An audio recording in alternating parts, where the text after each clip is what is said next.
Hello everyone, welcome back আমার YouTube channel. আপনারা কেমন আছেন? আশা করছি আপনারা ভালো আছেন। আপনাদের দুয়ায় আলহামদুলিল্লাহ আমিও ভালো আছি।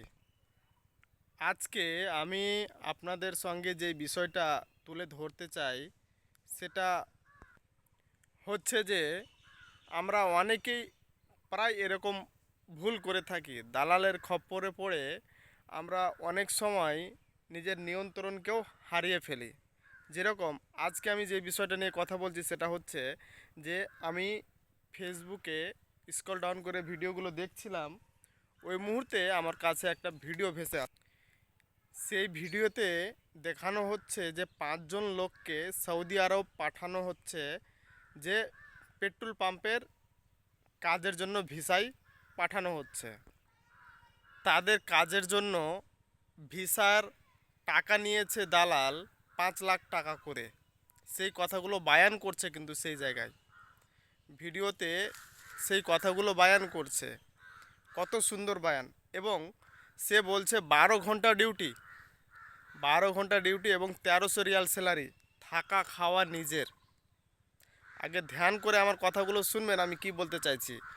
থাকা খাওয়া নিজের, 5 লক্ষ টাকা খরচ করে বাংলাদেশ থেকে সৌদি আরবের উদ্দেশ্যে যাচ্ছে এবং থাকা খাওয়া নিজের, 1300 রিয়াল স্যালারি, 12 ঘন্টা ডিউটি, আবার ওভার টাইম হবে প্রতিদিন। এইখানে আপনি নিজের বিবেককেই একটা প্রশ্ন করেন যে 1300 রিয়াল স্যালারি, থাকা খাওয়া যদি নিজের হয়, 300 রিয়াল খাওয়াতে যদি চলে যায়, আর 300 রিয়াল আপনার যাবে ঘর ভাড়া। ঠিক আছে, মোবাইল খরচ খুব বেশি না ধরলে 100 রিয়াল। তার কারণ যে আপনার এখানে যতই আপনি মানে কি বলবো, যে খরচ কম করে চলেন না কেন, 600-700 রিয়াল আপনার খরচ হবেই। তাহলে আপনার বাকিটা বাঁচছে কত? আপনার যদি প্রতি মাসে 700 রিয়াল করে খরচ হয়ে যায়, মোবাইল খরচ 100 রিয়াল, খাওয়া খরচ 300 রিয়াল, আর রুম ভাড়া 300 রিয়াল, বাকি আদার্স অন্যান্য খরচ আপনাকে ধরলাম না, মোবাইলের রিচার্জ আর ওই কাপড়ের জন্য যেই, আর শরীরে যে সাবুন এই ব্যবহার করার জন্য 100 রিয়াল মনে করেন যে ধরে নিলাম। 700 রিয়াল, আপনি 1300 রিয়াল রোজগার করবেন, 700 রিয়াল আপনার ওখানেই খরচ, আপনি দেশে কি পাঠাবেন? আর আপনি যে 5 লক্ষ টাকা দিয়ে যে সৌদি আরবে যাচ্ছেন, নিজের বাপের নিজের রোজগার করা টাকা আপনি দিয়ে দিলেন সম্পূর্ণটাই, 5 লক্ষ টাকা খরচ করে যে সৌদি আরবে যাচ্ছেন। আচ্ছা, আপনি নিজের বিবেককে একটু চিন্তা করে দেখেন তো, যে আপনি সেই 5 লক্ষ টাকা কত দিনে উপার্জন করতে পারবেন? সৌদি আরবে আপনি কত বছর কাজ করলে এই 5 লক্ষ টাকাটা যেটা আপনি দালালকে দিয়েছেন সেই টাকাটা আপনি তুলতে পারবেন? এখন বর্তমান সৌদি টু বাংলাদেশের কারেন্সি ওই হিসাব করে দেখা গেলে আপনার প্রতি মাসে যদি 1300 রিয়াল স্যালারিতে কাজ করেন, 700 রিয়াল আপনার এদিকে চলে যায়, তো প্রায় আপনার সামথিং কিছু টাকা বাঁচবে। কত? প্রায় ধরেন যে কি 17-18 হাজার টাকার মতো বাঁচবে।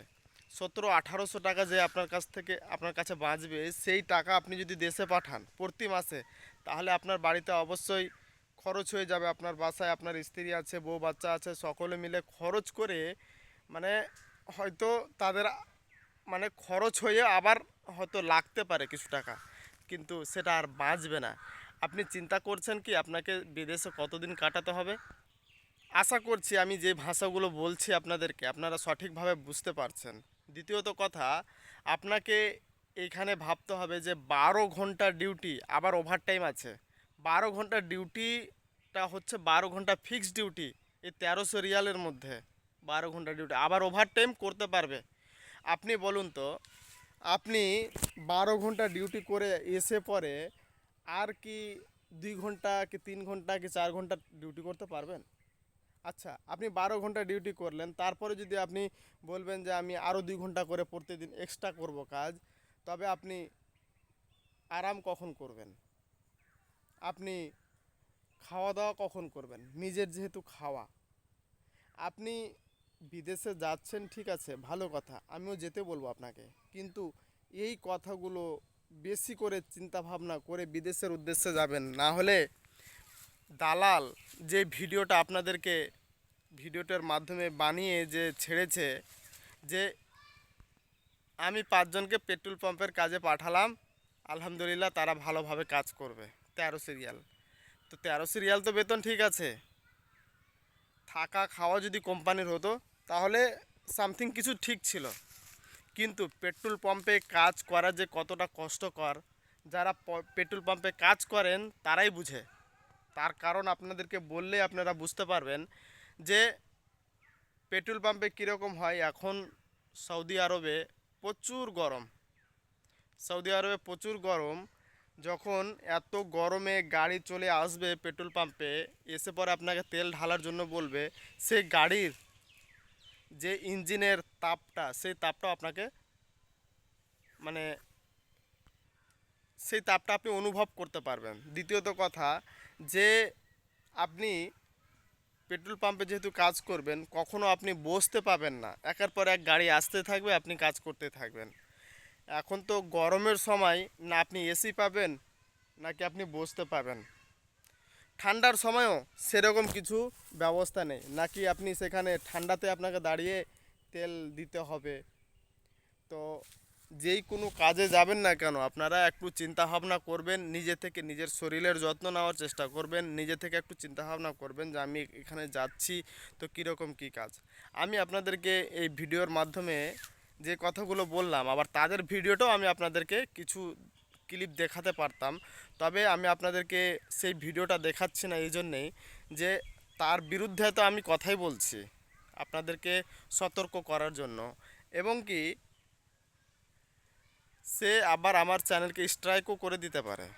তাই আমি তাদের ভিডিওকে দিচ্ছি না। তবে আপনারা সতর্ক হয়ে যান। এই ভিডিওটা হয়তো আপনারা ফেসবুক যখন আমি শেয়ার করে রেখেছি, তবে আপনারা যখন স্ক্রল ডাউন করবেন তখন পেয়ে যাবেন। আমি আমার ফেসবুক লিঙ্কটা আমার চ্যানেলের ডিসক্রিপশানে দিয়ে দিব, তখন আপনারা দেখে নিতে পারবেন।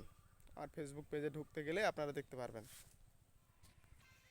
তবে দালালরা অনেক বড় বড় আপনাকে স্বপ্ন দেখাবে, আরে ওভারটাইম কাজ করতে পারবেন, ওভারটাইম কাজ করতে গেলে 1 ঘন্টা কাজ করবেন, 1 ঘন্টার জায়গাতে আপনাকে 2 ঘন্টা দিবে, ঠিক আছে?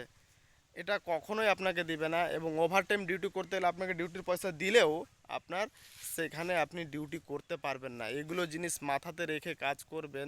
শুধু না আমি কাজ করতে পারবো, আমি কাজ করছি, করব, এরকম মানে কখনোই ভাববেন না। আপনি মেশিন না, আপনি যথেষ্ট মানুষ, আপনার সাধারণ জ্ঞান আছে, আপনার অভিজ্ঞতা আছে, আপনার অভিজ্ঞতা হিসাবে আপনি কাজ করবেন। আমি কাতারে কাজ করছি, সৌদি আরবে কাজ করছি, আমার যে অভিজ্ঞতাটা আমি আপনাদের কাছে ডেলি প্রতিদিন একটা একটা করে ভিডিও নিয়ে আসি, এবং আপনাদেরই কমেন্ট থাকে, সেই কমেন্ট হিসাবে আমি ভিডিওগুলো তৈরি করি।